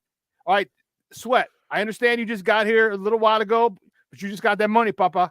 With great contracts come great responsibility. Jalen Johnson. With great contracts come great responsibility. You need to go up there and be like, listen, and get up in his face. This is how football players talk. Get in his face like, what the fuck were you doing, bro? And if it has to come to blows or people have to get separated, then let it come to that. But there has to be in no uncertain terms that you screwed up and it can't happen. All the championship teams that I played on and coached, we have players in the locker room on the team that would do that. They come out to you, be like, what the hell were you doing? And so this is why I think that Eberflus has got to say, look, he's got to come out, because the one thing that I'm really pissed about is that he hasn't taken accountability. I was saying that right before you came on. If he come out and if he says, you know what, he goes, we decided that Tyreek's not going to dress this week. His behavior is uncalled for, and you know what, he's going to learn from this. He's going to grow from this, but he's not playing this week. You come out and say that, you just send shockwaves to the locker room like, oh, this dude does got balls. Okay, two or three things here. What if you brought in players who are lead by example guys? And one thing, to your point, though, when someone steps outside of their character, you kind of question is that if they're being authentically themselves. So, yeah, those players could do that. But if that's not who they are, it falls on the coaching staff and the coaching staff to do it themselves. But also, it falls on the general manager to know that you need to have that style of player somewhere on that roster that's going to be that guy in the locker room to police that locker room. So this thing is bigger than Nino Brown. Yeah, you wanted a room full of church mice. You're gonna have to get a Rottweiler in there. James Carter has character. I don't know if we have the locker room. Maybe you need that type of dog. Yeah, so because if it's nothing worse than the quiet guy, and there's a difference from a quiet guy and you like don't mess with him compared to a quiet guy and like this really ain't you, bro. You know what I'm saying? Like there's a difference between that. So I think that could be part of the problem. You mentioned accountability. Accountability with that person runs really, really, really the other way from everything that I've heard. That's a big problem. Like, seriously, that's a huge, huge problem. That person you're talking about, Coach Eberflus or Tyreek that person right there, that person. No, I'm not talking about Tyreek Stevenson. Oh, okay. All right. And it wouldn't even matter because he's too young. Like, he's just I'm not dissing him. He's a cornerback. You know what I'm saying? Like, he shouldn't be able to permeate through the locker room. That would be even a bigger issue with everybody from the top to the players in there if he was the bad apple was ruining stuff. And I'm not saying he's a bad apple. He's just immature. He needs to mature. But accountability is a problem with Flus. And it just gets back to the point of I've always been a person to talk about the losing streak and not losing the team. But let's also add in a couple of factors into that. Everybody and their mama was playing for a check because one, the team was being ripped down, and you think about you brought DJ here. What's DJ gonna do? Because he was signed to 4 years when you got him. They gave him an extension. He had like 3 years on that bad boy, and it doesn't make sense for him to come to Chicago and start complaining. People are gonna change on you, and you're a wide receiver, so people ready to flip on you anyway and call you a diva if you do something like that anyway. So to a degree, you couldn't really outward facing say something that would cost you your job or the ability to remain getting your check here in Chicago. Now you look at, you've brought in more people, and it's one of those things like you hear like Philadelphia 76ers players like Andre Iguodala talk about when he got traded from the 76ers and went to Denver, how they had like a training facility, a practice facility, and how it's the 76ers, how they was at like the college or whatever. Point being, why I'm bringing it up, you bring in more people that's looking around him like, wait, what y'all? Why y'all do that? Like with that, and from winning situations where this doesn't make as much sense. And now you've raised the expectation level of the players that's been here because of the amount of talent that you've added to this roster. And they're seeing you're not making it homogenous. You're not bringing all of this together properly. And look, these are pros. Like we talk about athletes like they're not intelligent at their craft. You know what I'm saying? Like we're all on the outside looking in like they're dumb as they know if the head, we all know at your job if the person above you know what the fuck they talking about. Yeah. Right? If you've been there for it in a minute, you'd be like, man, you don't even know that the flux capacitor is supposed to be hooked up to the whatchamacallit. And so they know where it's just like, you know what, the rubber isn't necessarily meeting the road here. And it's to me, and again, I'm happy right now that I'm not like really talking because man, it was going to me and Josh be texting, be like, boy, it really would have went left right here. Because dog, to be honest with you, and it wasn't something that you see me do a lot. It has to change. It's just the truth of the matter. It has to change. If you want what you really want, or we can be, I don't even want to make this a Chicago thing. We can be fanatics and just expect something different from already seeing what's taking place. Or we can be like, you know what? Let's move off of this. This would be different if you have like the amount of years that Lovey was here, even though I think Lovey had run his course with the amount of times of not making the playoffs. This would have been different with any coach who had shown us. Let's even look at what the Bulls when Scott Skiles was here. Scott Skiles is only amount, or Thibs, right? There's only amount of time that those coaches are going to burn the players out from being hard asses, right? But though we saw them change regimes or change the style, the mentality of a player. Right. We saw them changing from a losing mentality to a winning mentality. I haven't seen Flus do something to where he's built equity where I'm like, we need him outside of being a really good defensive coordinator. He's a pretty good defensive coordinator, but you can get a good defensive coordinator, particularly when he's head coaching the team. That it doesn't make sense, and it also impacts the offense because he's supposed to be making sure, being that he's the HC, the offense is doing what the fuck he thinks. Oh, he's a defensive coordinator. He doesn't know to run the fucking rock. Like, dog, this is fundamental football. I know I'm talking to you and I'm talking to everybody in the chat. This is fundamental football, and it's proven is what you can do. And every year since you've been the head coach, y'all have to find the run game. It makes no sense. And we're talking like maintaining you when you don't know to run the rock. Why'd you draft Roshan last year? Why'd you bring in Swift? You don't run just West Coast 24/7 where you're getting Swift in space and you're using that as an extended run play. You got to get him out there by the tackle and spread that D-line open to give him some space. He's not necessarily a between the tackles guy, but you know what you can get out of him and what you need to do. What was the purpose of having this rookie quarterback and being like, what we're going to do? We're going to force too much shit on him. Dog, why? Here's a spoonful. Here goes another. Here goes some more. Particularly when Keenan Allen was gone. You're in 11 all day long with the underside wide receiver. And I think one thing that we'll talk about when you're in 11 a lot, them wide receivers got to be blocking, baby. And you got DeAndre Carter out here with on a DB that's 6 feet 1, and he all of maybe 5'9". Like, dog, if you don't put 2 effing tight ends in this bad boy real quick, like just. Dude, this is not kidding. The great X and O philosophy. This is fundamental football that you're supposed to know to take care of what you got. You got all these gifts in the basket, and you don't know how to start stacking them up. Like, that's to where it's frustrating. So you're saying next year, and maybe next year is not as bad, but I had to wait 4 years for you maybe to get it right. I'm out. Like, You only got to burn me so many times, Shawn. All right? You only got to get so many chances to let me know. And it doesn't mean me and you can't be cool, cordial, or anything like that. I'm not that type of person. If you didn't hurt me, spill blood, steal from me, or hurt my family, we can be cordial. I can be like, what's up? And we can just keep it moving.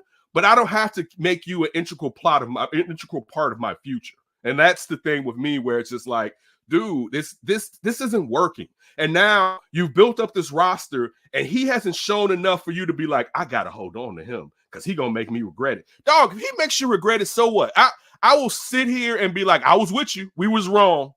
Guess what? He's a Super Bowl head coach. I was wrong. I have no problem with admitting when I'm wrong at times. I think that's the problem with people in general. None of us can be right all the damn time. Let go. Let go, release. You're not gonna be right. Dog, this dude right now, and maybe he'll get another chance. He's going to go somewhere and be a hella defensive coordinator. I'll tell you that right now. And he's probably going to get another chance to be a head coach because somebody that he's DCing for is probably going to get fired. And him already having the opportunity to be a head coach, they're going to promote him. That's also a problem with Ryan Poles in this roster. There's no reason that Ryan Poles should not have hired someone who had head coaching experience in the past and brought them in just in case this shit wasn't going right. That's just the truth of the matter. Like that, there's too much water under the bridge to act like, man, I don't want to do that too. No, you need to cover your ass, all right? Because this dude has let you know, So he's done it on the sides, on the offensive and defense. He brought Washington in. All right, we have a former defensive coordinator. He's brought Thomas Brown in. I know. I said, but he's done that on the side, on either side of the ball. With Washington as defensive coordinator and Thomas Brown as the offensive coordinator in case Shane Waldron wants to leave. So I see your point. But the biggest thing I mean if case during this, okay, this is what I'm saying. Let's just say, and again, I don't think the crisis button will be hit, but what happened if during the season was going left and you had to replace Flus? You had nobody with head coaching experience that they brought in is what I'm saying. I'm not talking about the coordinators. I'm saying in case the only thing that remained from the beginning of this regime on the coaching staff has basically been Flus. Simo, the DB coach, and the wide receiver coach. But it's basically been him. And if just in case, what is going left and we can get on moving on and perhaps getting someone different in the front facing could help, you should have set yourself up for that because he hadn't done enough to be like, nah, we don't want to do that to him. He hadn't. He gets props. But do you think they're going to make it? You think they're going to make a change in the middle of the season? No, they can't. They don't have anybody. They don't have anybody that will. This is what I'm saying. I'm not saying it was going to happen. You should have had a contingency plan in effect. You don't think Washington's going to be that dude? I don't. I wouldn't. He has no head coaching experience. I think this is the problem. You know what? I think we're kind of talking around each other. The excuse on why you wouldn't do it is because they don't have HC experience, and that's what I think. I'm interested in what Washington can do as a DC. Not saying in the future he can't be a head coach. I don't know, but the thing is now your excuse will be, well, we didn't have anybody that kind of knew X, Y, and Z. And again, the Bears aren't traditionally a team at all that gets rid of someone during the year. So I get your point in that, but you still make contingency plans. That's just the truth of the matter, just in case, because they gave him props for cleaning up his own shit. You can't go in my bathroom with explosive diarrhea, right? And it gets all over the place. And then you clean it up and you like, man, ain't I special? No, you exploded all over you were disrespectful, actually, because you should have did that someplace else, right? Like, because it's still there. Like, it's clean, but like it's still there. Like, that's just, again. That's why you go into the dominant or the jewel. Yes. Any place, but yes, you go there. But you went to in my house knowing how your guts was moving and what was going to happen. You lived on this planet enough to know that was going to be messy, and you still brought it here. So I'm not going to give you props for fixing what you did. I'm not like, no, I'm not going to pay you to fix my car. You don't do it right, and I keep taking it back to you, and then on the fifth time, you actually get it right. So then I'm supposed to be like, man, he's a great mechanic. No, he's not a great mechanic. I'm letting him experiment with my shit. So, like, that's where it's just like, I haven't seen it. And I haven't seen it one, and this is why I've been telling you I didn't want to talk Bears, because I've been really happy lately. I've been really happy. I've been really happy, man. Like, I have been really happy. But also, Shawn, just from talking, from really now getting more people telling me it ain't going right, bro. Like, it's not going right. Because it's affecting the offense too. Because think about it. Think of what they stole or what they snatched from Caleb. They snatched from Caleb his first big time comeback win. Yep. And after having a bad game. Yes. After having a bad game, which is those are the things that great quarterbacks do. You play shit for 3.5 quarters. Yep. And your team keeps you in there. Your defense keeps you in there, and they give you a chance. And what do they say? Even what did Caleb say? Hey, there are going to be times when we're going to need you to be special. Well, here's one of those times. The defense kept him in. Was it 4 field goals, 3 field goals, 4 field goals? They held him to, and he was able to come at 4 because it was 12. 4 field goals. It's 4 because I have my fantasy team. It was 4. They missed that one. I guess who else I had him? Jaden Daniels. Go ahead, please. That's neither here nor there. It's neither here nor there. And you said even Poles and Caleb said it. Like, there'll be times where, let me lean on these guys, and then when it's time to be special, go be special. He was special. He took you down, scored with 25 seconds. He should have been Larry Bird. I'm like, damn, I left too much time on the clock. You know what I mean? Like, score. You can't. That is a huge moment for a quarterback, for an offense, for a team. Mm-hmm. When you come back and you played like shit and you did not do anything to deserve that victory, but you still got it. You stole the game. They stole that from him. You stole that moment from him, and you stole that moment, as I said, from the team, the offense, and from him. Him most importantly, because if he has that confidence, man, what this kid can do. Because it's frustrating. That to me, that was huge that's stealing that. I want this kid to get confidence. We all know who I was a Justin guy, but Caleb's our quarterback now. And I want him to have confidence. I want him to be good. I want him to be what everyone said he could be. Mm-hmm. And you stole that from him. And that's the thing that's frustrating. And that's why I said my faith in Eberflus is going quickly. I mean, it should. I don't want to be totally murky dismal. He's not terrible, but he's not special. Is the thing. Yeah. And so that's where there's no reason where it's like we need him. No, we don't. Let's even say this with the Tyreek Stevenson situation. If one of Eberflus's strength is going to be, hey guys, I won't throw you under the bus, right? Publicly. He can still show frustration and say, you know what, we're going to remedy this and we're going to solve this issue. To let everyone know this is bothering me. We are going to talk to the player about this, and that there's something to it. But to act like it was nothing and just whatever, dude, it's just, man, I'm out. You know what I'm saying? Like, I don't see it. And the problem is it's too early. Like, who wants to spend, it's not even the halfway point of the season. Who wants to sit there and think about you need a new head coach and you got this is the same way where we were looking at the whole number 1 pick thing last year. And it took away from the season, basically. Not saying the season was great, because we knew what the future was going to be. And that's how it looks again, where we could have just done this year.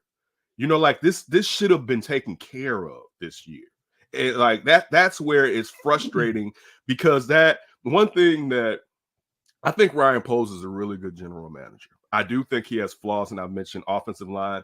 He and Henny Cunningham have to let someone else do that. You have to admit it and say, you know what, so-and-so, you're going to be this, or we're going to do this. We're going to flip totally how we do this. But also trying to prove yourself right.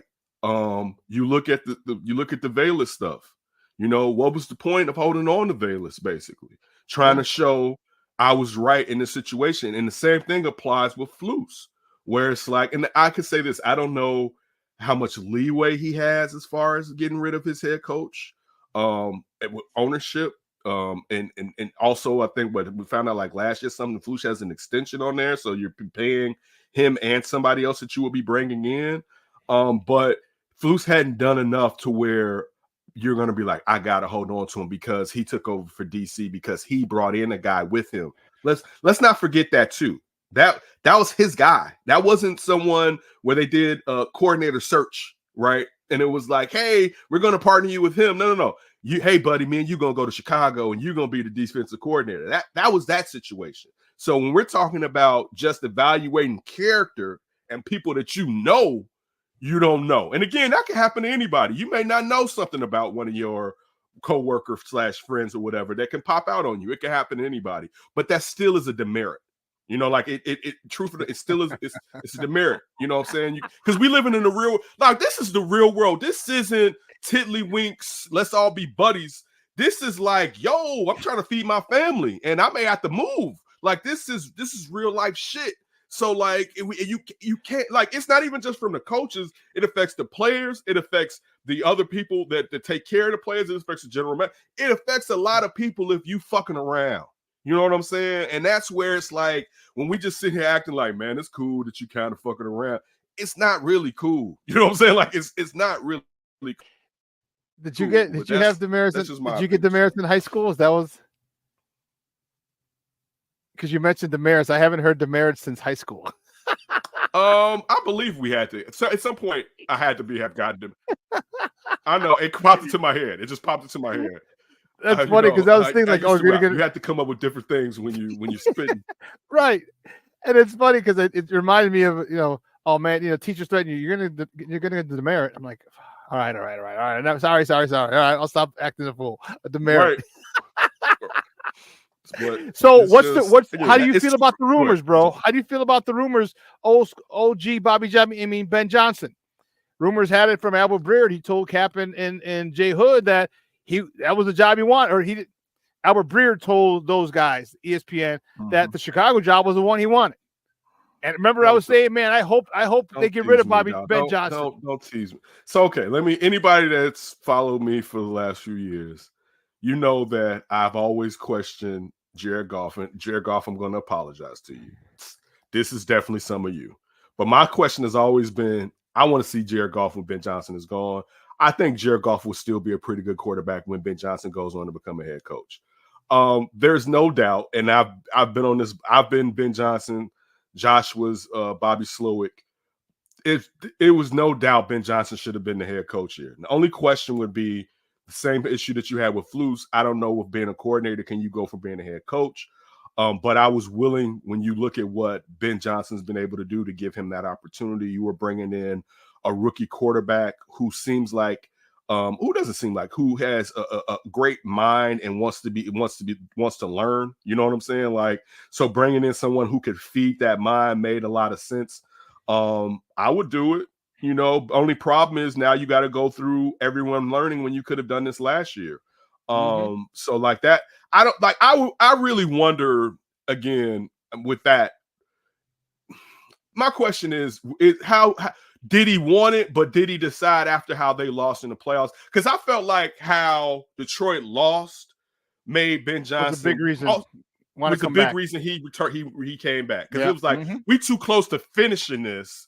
So let's do this, and then I can go. Plus, also Ben Johnson is coached so well, he can pick his spot. So if I don't like a spot, I don't have to pop out this year because somebody's gonna come for me regardless. I can wait. He's that, like, he doesn't have to be hot, like, because some guys are hot and they know they're not who they really are supposed to be. And some guys are hot and they are that person and they jump.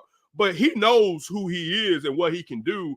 So that, because to me, it made perfect. One, you would have hurt the Lions, right? Big time. You also know what their scheme is like. Even if they brought in another OC, they probably wouldn't just dramatically, totally rip off the whole scheme, right? Particularly, I mean, they could, but still, some aspects will remain. You would know. It may have different verbiage, but some aspect would remain of what they were running, right? So it would have benefited you to hinder the Lions by going after. Like, that's who I wanted. So you preach to the choir when you're saying that. It just made too much sense. If you're telling me I got the number one pick, he's going to be a quarterback, my head coach has bungled, and then he straightened the ship that he fucked up. Like, dog, you put a hole in this. So you hit an iceberg, and the bitch went halfway down. Luckily, you patched the hole up before it dropped to the bottom of the sea. But I'm going to be like, man, you the guy. No, I'm gonna be like, this mug hits icebergs. So it made more sense just to that go big ahead. piece of ice. Don't hit it. That thing, I left. Like, it made more sense, though. So that again, what man, happens it's moving forward then? If Sorry. you do get, and guys, we're joined by Ken Davis, the host of the Undercenter podcast, Talking Bears Football with your guy, the SuperBack here on Shawn and Maya in the morning on Sports Zone Chicago. So what do you do if you decide to let go of Flus, okay, and you bring Ben Johnson here? What about the coaching staff? Because the defense is nice. Waldron's gone. Waldron's gone, of course. But you don't have to get rid of Eric Washington. Like I don't think it has to be the clear out the house. If you feel that Washington has implemented enough of himself on the defensive side and has his finger on his defense, leave him there. Because we opened up with you're gonna stay in a 4-3 anyway. Yeah. So I don't think like when we're saying this, because I see a lot of people like, I'm not saying get rid of Washington by any means. If you have a nice coordinator or a guy that seems like he can be a nice coordinator, keep him. We don't have to search for him or whatever, particularly as long as him and the head coach can see eye to eye. Now that could be an issue, and I'm not saying they can't, but if they can see eye to eye and work with one another, no, Washington can remain here. But you already see offensively, this Shane Waldron thing isn't clicking the way it's supposed to click. Like, let's be honest with it. It's not clicking. Now, look, this last game with the Commanders, you got to put a lot of on being off. You know what I'm saying? Like, I'm not going to just be like, where the quarterback is missing people and it's the coordinator's fault automatically, and he's just missing people. I'm not gonna do that. That wouldn't be fair. I would be dishonest if I sat here and did that. But it still doesn't seem to be what we think. But also it could be where this is still a young quarterback. But also, dog, there's not enough time to throw the damn rock. Like if we like it's like you bring in another guy that can't block nobody for a guy who we've been waiting on Braxton Jones to take another step. Dog, I have been one of the presidents of the Tevinjenkins fan clubs. I have stood on and stomped for Tevin. I don't think they can have 3 to 4 open spots on the O-line after this year. But if they didn't want to sign him, or if they can't come to grips on decent money, I get it. Like it's just at some point, regardless of dog. Yeah, that right. But even if I like this player, I have to understand if he's not living up to his potential, and or if they, like you said, availability is the key. You know what I'm saying? So I can admit I'm wrong. I thought this player was going to end up being this. I hoped that they could be healthy. That's still been an issue, but there's not enough time to throw the ball, and no quarterback that has played for the Bears the last since maybe 2019 when they shuffled the line and got those 6 wins at the end of the year. Has been able to end the upright.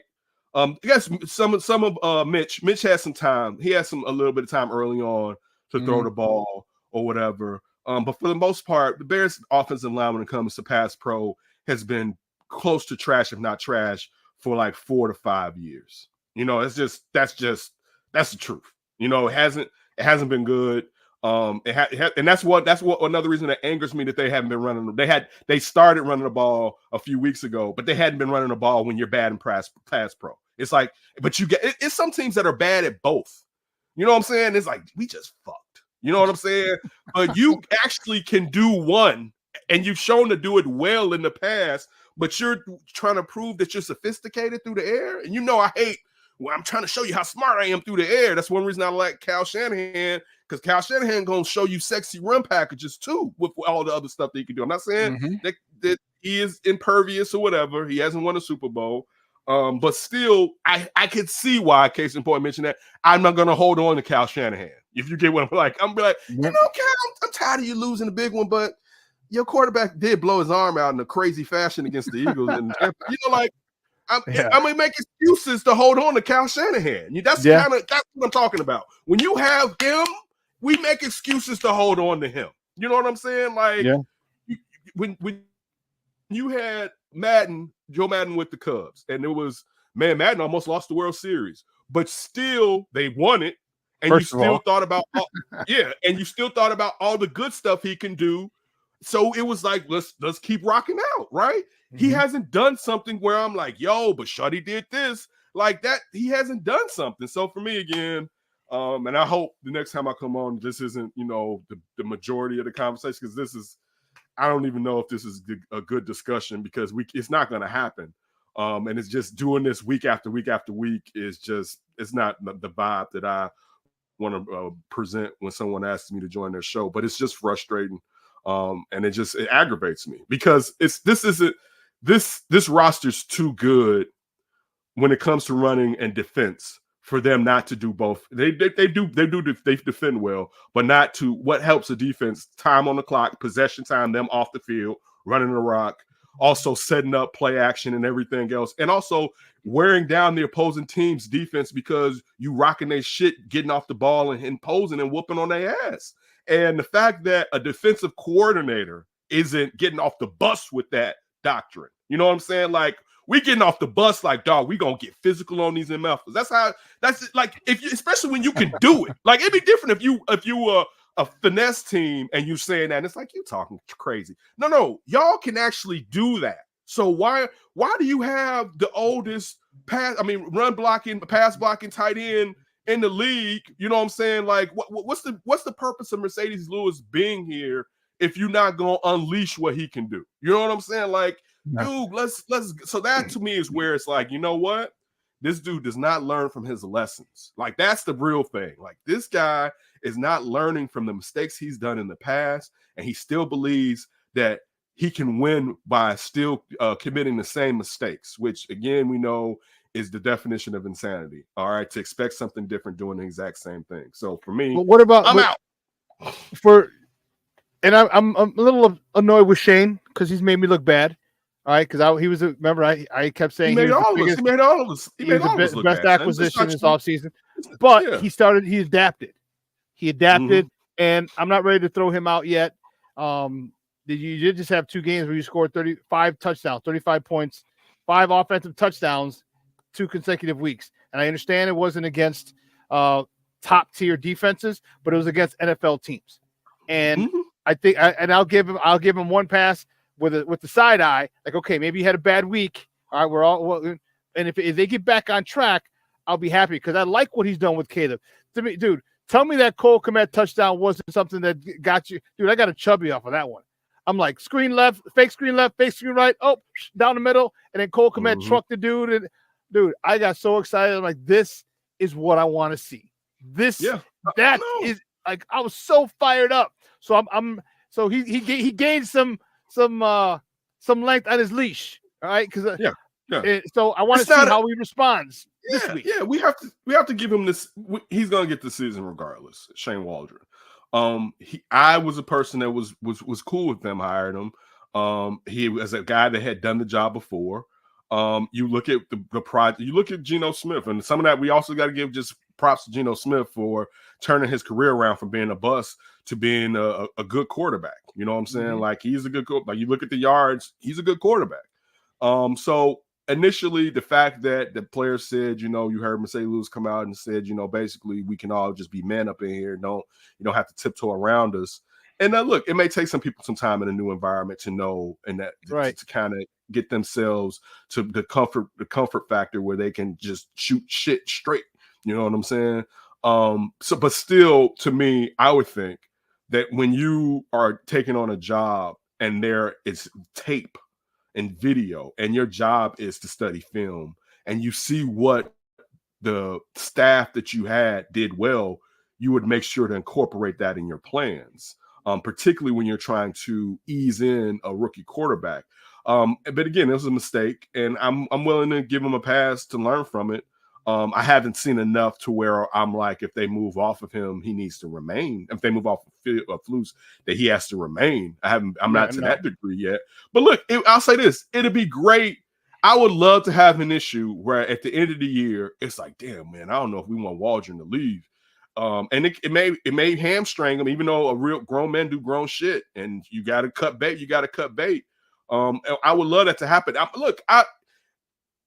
I'm fine if this team plays well enough to where they have a winning record at the end of the year, and it'll be hard to get rid of them. I still think they should be honest with themselves and say, all right, this may be the person to take us from A to B, but we may need somebody to take us from B to C. And that's just, I think anybody in a competitive environment in sports or anything, you always have to ask yourself that. You know, that there's the saying in corporate America, if you're not in the meeting, you're on the menu.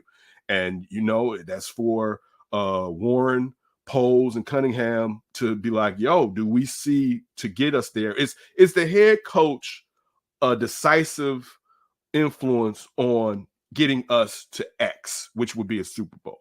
Do we think he is that guy where it's like we couldn't have done that without him? And if he's not, you probably should start looking for someone that's closer to that player, that person. I think that's probably the best way to analyze it. You know, I think that's the best. Is this guy going to lead us to the confetti party? Yes or no? Yeah. And if he's not, you know, and that's the, who will be, because you can still get some good coordinators, but who's that guy? Because you got to command 53 men and a coaching staff. Mm-hmm. You got to command those men. All right. And he's done a decent job to this point, commanding the men. Some bad on-field decisions hurt. Okay. But now that the locker room is, people are starting chirping in the locker room about, you know, we could, you know, Jalen Johnson, we should have called, I think we should have called a timeout, blah, blah, blah, blah, blah. And then Cole Kmet or Jalen Johnson saying we don't run through, we don't go over stuff in practice. We don't, we gloss over mistakes. Like they won't re-rep something. Because in today's NFL, it's like, give me how many reps? How many reps? I got to get through this script. I remember in college, we had a script. Mm-hmm. All right, we got to get through these 25 plays. You mess up, all right, we'll do it again. We'll get it later. We'll watch it in film. No, you stop and you go back over it until you get it right. And if you don't get through it, well, guess what? Then we got to be better tomorrow. And that says a lot about the coaching staff. You know, Cole Kmet talking about the respect of the game. There's a lot. They're starting to see some you know, no pun intended, or any, you know, bad thing. But there's some chinks in that armor now, and it's really they're starting to show, and cracks in the windshield. That's not a good thing. I'll end with this: accountability is a humongous issue at Hollis Hall. Yeah. Just come out and say, you know what? Even if you don't got to be that direct to say, hey, you know what? We're going to handle it internally, and he's going to learn his lesson. End of story. That puts me at ease. Like, okay, so now I want to see what you're going to do. And if you and it doesn't have to be a big promotion and pound that thing. That's not acceptable. It doesn't have to be that thing. You know, he's gonna. You know, we'll handle it internally. And when he's not dressed and he doesn't travel with the team next week, we know statement made. And then you're like, as someone on the outside, like, okay, cool. That's accountability. Okay, good. Will he do it? That, my friend, is another question. Ken, great stuff, buddy, man. I love having you on. You know I love you, Papa. Do me a favor, though. Let everybody know where they can find you and your work online. That's Davis right now. Is where you can find me at. Probably I'm going to do some independent stuff and probably be back on some platform sooner or later, but I'm about to start. I've been enjoying my break. This has been a sweet little break. Not letting this like really get me angry, and I kind of needed just to be like, you know what? That's over there. Let me relax. But I think I'm about to pop back out. Unfortunately, I don't want to say fortunately. I always enjoy it. But Mondo, definitely tell the wife I said what's up, and it's your son. But anyway, listen, you're my guy. Tell your mom I said what's up when you pick her up. Everybody in the chat, will do. Appreciate you all. You make me smile, and I enjoy that.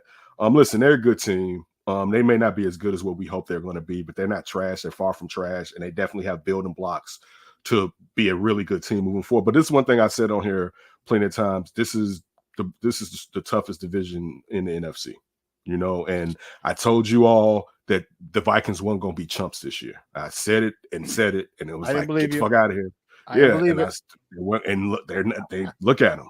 And so it's just one of those things, man. But everybody be safe. You know, take care, and I'll probably holler at y'all in a few weeks or whatever. But appreciate Thanks, you, Shawn. buddy. All right, bro. Guys, that's Ken Davis. Man, great stuff. Talking Bears football. Guys, we got to bounce. I got to go pick up the warden from CrossFit. Guys, have a phenomenal day. It's going to be another 80-degree day here in and around Chicagoland area. So enjoy it. Probably going to be the last 80-degree day of the year. So enjoy it. And you know how I always say, do me a favor. Let your loved ones know you love them. All right? So for everyone here at Sports Zone Chicago, I'm your boy, the SuperBack, Shawn Sierra. Have a phenomenal day. I'm going to replay this tonight at 6 o'clock. And you know what? Your boy is out.